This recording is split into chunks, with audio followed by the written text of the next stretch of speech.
اعوذ باللہ من الشیطان الرجیم بسم اللہ الرحمن الرحیم اللہم فقہنا فی الدین، اے اللہ ہمیں دین کی سمجھ عطا فرما، آمین۔ آج ہم پارہ نمبر 5 کا آغاز کریں گے اور پارہ نمبر 5 میں بھی سورہ نساء کا تسلسل ہوگا۔ پہلے ہم نظر ڈال لیں ان جوابات پر جو آپ نے ہمیں بھیجے ہیں۔ جو سوال میں نے آپ سے کل کیا تھا کہ سورہ آل عمران میں وہ کون سے اہل جنت کے اوصاف ہیں جن کا ذکر آیا ہے، اور یہ تقریباً 6 اوصاف ہیں۔ اس میں پہلا ہے تقوی، یعنی اللہ تعالیٰ سے ڈرنے والے ہوتے ہیں۔ دوسرا یہ کہ ہر حال میں آسانی ہو یا مشکل اللہ کے لیے خرچ کرتے ہیں۔ تیسرا یہ کہ غصے کو پی جاتے ہیں، اور نہ صرف غصہ پیتے ہیں، چوتھا کیا ہے کہ دوسروں کے قصور معاف بھی کر دیتے ہیں، یعنی اپنے دل کو بھی صاف کر لیتے ہیں۔ اگلا ہے کہ اللہ کی طرف پلٹتے ہیں، قصور غلطی ہو جاتی ہے لیکن اللہ کی طرف واپس آ جاتے ہیں۔ اور آخری یہ ہے کہ اپنے کیے پہ اصرار نہیں کرتے۔ اللہ تعالیٰ یہ صفات ہم سب کے اندر پیدا فرما دے۔ پارہ نمبر 5 کے جو پہلے ربع کا ہم جائزہ لیتے ہیں تو ابتدا ہوتی ہے کہ ایک دوسرے کے مال باطل طریقے سے نہ کھاؤ، یہ اصول ہے، اور اس اصول کے اوپر اپنی پوری زندگی کو دیکھا جا سکتا ہے۔ اب مال کو باطل طریقے سے کھانے کی بہت ساری شکلیں ہیں۔ اس میں کسی کی کوئی چیز لے کے واپس نہ کرنا، کسی کے تھوڑا مال لے لینا اور اس معاملے میں سستی اختیار کرنا، کسی کا جو حق میرے ذمے آتا ہے وہ اس کو ادا نہ کرنا، وصیت کو اس طرح تقسیم نہ کرنا جس طرح کرنا چاہیے، یہ تمام چیزیں جو ہیں یہ باطل طریقوں کے اندر آتی ہیں۔ تو جو بھی اپنا کسی کا بھی مال باطل طریقے سے کھاتا ہے وہ گویا اپنے پیٹ کو آگ سے بھرتا ہے۔ اس کے بعد جو ہدایت کی گئی کہ بڑے گناہ سے بچو، اگر تم بڑے گناہوں سے بچو گے تو چھوٹے چھوٹے گناہ اللہ تعالیٰ ساقط کر دے گا۔ اب یہ بڑے گناہ کیا ہیں؟ مولانا مودودی نے تفسیر تفہیم القرآن میں اس کو 3 حصوں میں تقسیم کیا ہے کہ 3 چیزیں ہیں جن کی کیٹیگری میں جو چیز آتی ہیں وہ بڑے گناہ ہیں۔ پہلی چیز یہ ہے کہ کسی کی حق تلفی کی جائے، یعنی جس کا جو حق ہے وہ دینے کے بجائے اس کو مار لیا جائے۔ کل ہم نے یہ پڑھا تھا کہ اللہ سے ڈرو جیسے کہ ڈرنے کا حق ہے، یہ اللہ کا حق ہے۔ اللہ کی عبادت کی جائے، اللہ کی اطاعت کی جائے، اللہ کے دیے ہوئے نظام کو قائم کیا جائے، اللہ کے بھیجے ہوئے پیغمبر کی اطاعت کی جائے، اللہ کی دی ہوئی کتاب کی اطاعت کی جائے، یہ تمام چیزیں اللہ کا حق ہیں۔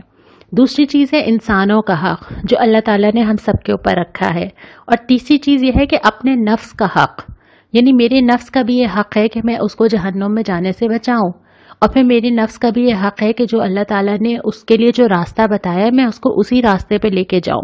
تو کسی بھی قسم کی حق تلفی اس کے اندر آتی ہے۔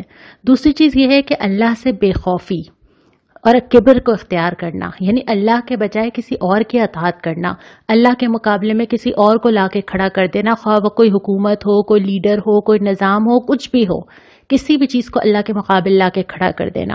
اور تیسری چیز یہ ہے کہ تعلقات اور روابط، اب تک ہم نے جتنے سپارے پڑھے ہم نے بار بار پڑھا ہے، رشتہ داروں سے حسن سلوک، ماں باپ سے حسن سلوک، ساتھ والوں سے حسن سلوک، مسکینوں کا خیال رکھنا۔ تو جو انسان ہم سے جڑے ہوئے ہیں اور جتنی قربت اور جتنا رحم کا تعلق ہے اتنا زیادہ حق بڑھ جاتے ہیں۔ تو جتنے انسان ہم سے جڑے ہوئے ہیں ان سے تعلقات اور روابط کو بگاڑا نہ جائے، اور اگر ایسا کیا جائے تو یہ بھی بڑے گناہوں میں آتا ہے۔ تو ان 3 چیزوں کے اندر بہت ساری مزید چیزیں آ جاتی ہیں جن سے بچنا بہت ضروری ہے، کیونکہ چھوٹے گناہ تو ہم سے ہو ہی جاتے ہیں۔ اور اس کے بعد یہ ہے کہ مرد عورتوں پر قوام ہے۔ ابھی تک ہمیں صرف ہم چھٹا حصہ قرآن کا پڑھ چکے ہیں، اور اب تک جتنی بھی آیات آئی تھیں وہ اب تک مرد و عورت کی مساوات پر تھیں، دونوں کا پیدا ہونا، دونوں کا عبادت میں برابر ہونا، دونوں کا ایک دوسرے پہ حق ہونا۔ صرف یہ والی آیت اور ایک وراثت کی آیت جو ابھی اس پارے میں ہم آئے گی، جس میں تھوڑا تھوڑا وہ فرق رکھا گیا ہے جس کی بنیاد پہ آئلی نظام چل سکے۔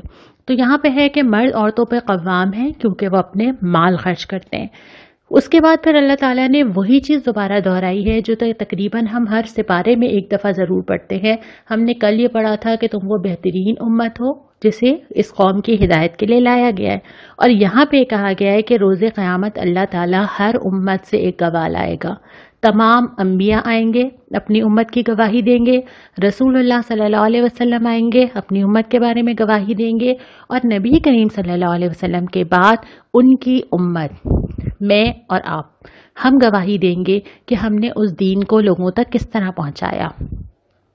اس کے بعد اللہ رب العالمین نے تیمم کی اجازت دی ہے، یعنی کہ یہ اللہ تعالیٰ کی رحمت ہے کہ بہت سارے ایسے احکامات جن پہ عمل کرنا حالات کے لحاظ سے مشکل ہوتا ہے تو اس کے لیے گنجائشیں نکالی گئی ہیں۔ تو تیمم کی اجازت دی گئی ہے کہ اگر تمہیں پانی نہ ملے تو مٹی کو استعمال کر کے طہارت اور وضو حاصل کرو۔ اس کے بعد ایک کلیہ بتا دیا گیا کہ اللہ تعالیٰ دوسرے سارے گناہ تو معاف کر سکتا ہے جس کو چاہتا ہے، لیکن شرک معاف نہیں کرے گا۔ اللہ کے ساتھ کسی کو شریک کرنا، خدائی میں، عبادت میں اللہ کے ساتھ کسی کو شریک کر لیا جائے تو اللہ تعالیٰ کے بالکل اللہ تعالیٰ کے لیے یہ ناقابل معافی جرم ہے۔ ہاں، دوسرے گناہ اگر کوئی ہو جاتے ہیں تو پھر اللہ جسے چاہتا ہے اسے معاف کر دیتا ہے۔ اس کے بعد پارہ نمبر 5 کے دوسرے ربع کے اوپر آ جائیے۔ ابتدا اسی طرح ہوتی ہے کہ اللہ تعالیٰ کی جو آیات نازل کی گئی ہیں ان کے ساتھ جو رویہ رکھا گیا اسی کی بنیاد پہ طے ہوگا کہ آخرت میں کیا معاملہ کیا جائے گا۔ جو اللہ کی راہ پہ چلیں گے جنتیں تیار ہیں، آیات ان کے ساتھ کھڑی ہوں گی، آیات ان کے لیے سفارش کریں گی، اور جو آیات کو پسے پش ڈالیں گے تو قیامت کے دن ان پہ یہ فرد جرم لگائی جائے گی اور قرآن کھڑا ہو جائے گا۔ یہ قرآن ہی میں بتایا گیا ہے کہ قرآن کھڑا ہو جائے گا کہ انہوں نے میری آیات کو پسے پش ڈال دیا تھا۔ اس کے بعد مسلمانوں کو مخاطب کر کے ہدایت کی گئی ہے کہ اے مسلمانوں، اپنی امانتیں اہل امانت کے سپرد کر دو۔ ان امانتوں میں کیا کیا چیزیں آتی ہیں؟ ان میں وہ ساری چیزیں آتی ہیں جو آپ کو کسی بھی فرد کے حوالے کرنی ہو۔ ہم جب لفظ امانت کہتے ہیں تو ہمارے ذہن میں شاید وہ آتا ہے کہ میں نے اپنا زیور کسی کے پاس رکھوا دیا، نہیں، بلکہ آپ کی ہر وہ چیز جو آپ کے لیے قیمتی ہو، اگر آپ اس پہ کسی کو نگران بناتے ہیں تو یہ امانت کا امین بنانا ہے۔ مثال کے طور پہ اگر آپ نے اپنے بچوں کی پرورش کرنی ہے، یا مثال کے طور پہ اگر آپ نے اپنی نسلوں میں دین قائم رکھنا ہے، تو وہ امانت آپ جس عورت کے سپورٹ کریں گے، آپ کو یہ دیکھنا ہوگا کہ وہ اہل امانت ہے یا نہیں ہے، کہ اس کے اندر یہ صلاحیت ہے کہ وہ اس امانت کو سنبھال سکے۔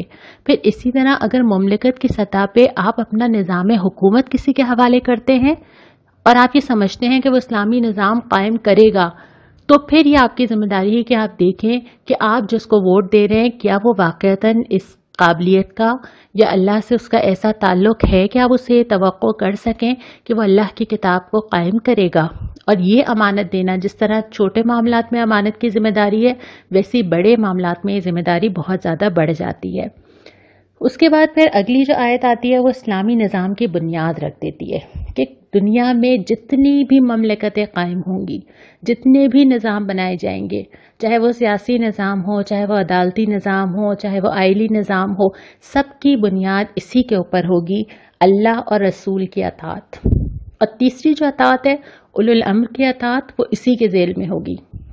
یعنی جس شخص کو مسلمانوں کے معاملات کا ذمہ دار بنایا جائے گا، اس کی اطاعت بھی اسی وقت کی جائے گی جب وہ اللہ اور اس کے رسول کی اطاعت کرتا ہوگا اور اس سے باغی نہیں ہوگا، اور اگر وہ اللہ اور اس کے رسول کی اطاعت سے باہر ہوگا تو اس کی اطاعت بھی نہیں کی جائے گی۔ تو یہ جو نقطہ ہے نا، یہ جو ہمارے قرارداد مقاصد کا بھی نقطہ ہے کہ پاکستان میں کوئی قانون اللہ اور اس کے رسول کے حکم سے باہر نہیں بن سکے گا۔ یہ الگ بات ہے کہ ہم اس پہ کتنا عمل کرتے ہیں یا نہیں کرتے ہیں، لیکن قرآن کی ہدایت یہ ہے کہ ہر چیز میں جو غالب ہوگا وہ اللہ اور اس کے رسول کا فیصلہ ہوگا۔ اور پھر اس کے برعکس جو اگلی مثال دی گئی کہ بہت سے اہل ایمان ہیں جو دعوت و ایمان کا کرتے ہیں لیکن رجوع طاغوت کی طرف کرتے ہیں۔ ہم لفظ طاغوت کا مطلب لیتے ہیں شیطان، لیکن اللہ تعالیٰ پورے قرآن میں ہر اس شخص کو، اس نظام کو، اس بادشاہ کو، ہر سربراہ کو، ہر انسان کے اپنے نفس کو بھی طاغوت کہتا ہے، جس کو انسان اللہ کو چھوڑ کر مانے۔ اور ہر انسان کے لیے وہ طاغوت مختلف ہے، یعنی میرے لیے وہ طاغوت کچھ اور ہے اور آپ کے لیے وہ طاغوت کچھ اور ہے۔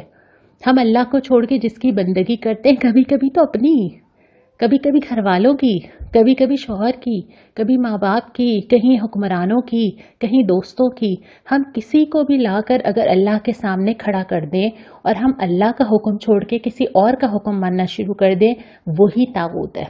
اور یہ طاغوت ہم سب کے گھروں میں بھی ہو سکتا ہے، نفس میں بھی ہو سکتا ہے، اور پھر یہ عالمی سطح پہ آپ کسی کو بھی دیکھ لیجئے کہ جو اللہ سے بغاوت پر قائم ہے وہ اس طاغوت کی ایک شکل ہے۔ اور اس کے بعد اگلا جو اصول بتا دیا وہ یہ رسول اللہ صلی اللہ علیہ وسلم کی اطاعت کے بغیر ایمان قبول نہیں ہے۔ رسول کی اطاعت بھی کرنی ہے اور بلا چوچنا کرنی ہے، دل میں کوئی کھٹک، کوئی کسک نہ ہو۔